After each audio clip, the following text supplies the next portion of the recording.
La Maison des Initiatives Étudiantes, c'est un équipement de la ville de Paris qui est là pour aider et accompagner tous les étudiants du Grand Paris dans la conduite de leurs projets, qu'ils soient associatifs, entrepreneuriaux, individuels, collectifs ou même des projets personnels. Bref, c'est le QG de la vie étudiante à Paris. Pépinière associative avec près de 300 associations inscrites. Incubateur de projets pour étudiants entrepreneurs, il était logique pour nous de pouvoir accompagner l'ensemble des porteurs de projets vers la découverte de nouveaux secteurs en pleine expansion, l'économie sociale et solidaire. Entreprendre et innover autrement, voilà l'objectif qu'on se fixe au travers de Start in ESS par 2 parcours. Un parcours découverte pour permettre aux étudiants de découvrir ce secteur qu'est l'économie sociale et solidaire. Et un parcours porteur de projets pour booster l'ensemble des projets portés par des étudiants dans le secteur de l'ESS. AnimaFac, c'est un réseau national d'associations qui accompagne les étudiants dans la création et le développement de projets associatifs ainsi que dans leur insertion professionnelle. On s'engage aussi à travers différentes actions de plaidoyer à lever les freins à l'engagement et permettre à chacun d'exprimer et de porter sa citoyenneté. Make it real, c'est le réseau international des innovateurs qui crée les partenariats qui changent le monde. Youth Weekend, c'est un collectif de 30 organisations engagées par et pour la jeunesse, une communauté de 5000 acteurs avec des apéros mensuels qui permettent de présenter son projet et créer le déclic chez les jeunes. Donc moi je suis investie au REFED, donc c'est le réseau français des étudiants pour le développement durable.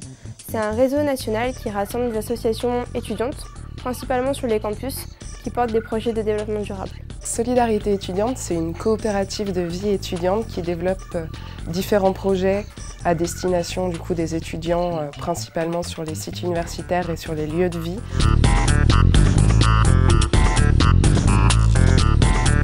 Responsabilité, inclusivité, ambition.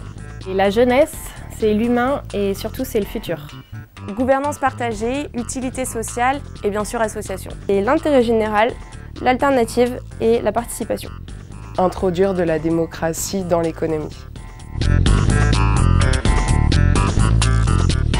L'ESS, c'est un secteur en plein essor qui, au-delà d'engagement bénévole, représente des opportunités d'emploi très intéressantes qui sont d'ailleurs en adéquation avec les aspirations de plus en plus de jeunes.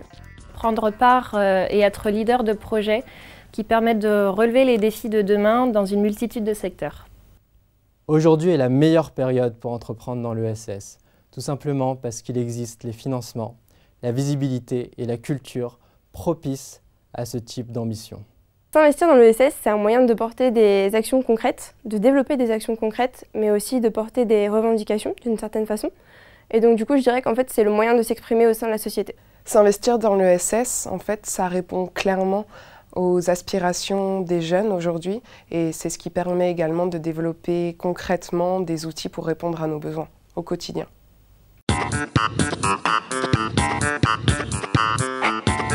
Voir grand, s'entourer des bonnes personnes et se serrer les coudes, car c'est une industrie naissante et c'est à nous de la faire monter. Il faut oser, il faut s'inspirer et surtout il faut s'investir à fond. Bien identifier votre public cible. Et soyez passionnés, c'est ce qui vous permettra de réussir. Soyez bienveillants avec les personnes que vous rencontrez et surtout soyez curieux du monde qui vous entoure. Parlez-en autour de vous, c'est à travers les échanges et le collectif qu'on porte son projet plus loin. Un bon conseil, ce serait de le faire à plusieurs. Également ne pas avoir peur de faire les choses différemment et d'être différent. Enfin, expérimenter. C'est en faisant qu'on apprend. Alors n'hésitez pas à commencer à petite échelle à développer des petites activités. Un dernier bon conseil, ce serait de s'inscrire pour participer à Start in ESS.